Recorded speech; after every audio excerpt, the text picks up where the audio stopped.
হজ ব্যবস্থাপনায় গাফিলতি পেলে অভিযুক্ত এজেন্সির লাইসেন্স বাতিল করা হবে বলে হুঁশিয়ারি দিয়েছেন ধর্ম উপদেষ্টা ডক্টর আফম খালিদ হোসেন।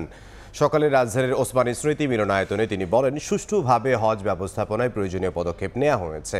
এবার যাত্রীদের চিকিৎসায় সৌদি আরবে 200 চিকিৎসক, নার্স ও 1 কোটি টাকার ওষুধ নেওয়া হচ্ছে। তিনি আরও বলেন, এখনও বাড়ি ভাড়া ও পরিবহন ঠিক না করায় 9টি এজেন্সিকে কারণ দর্শানোর নোটিশ দেওয়া হয়েছে। নির্ধারিত সময়ে সমাধান না হলে অভিযুক্তদের বিরুদ্ধে ব্যবস্থা নেওয়া হবে।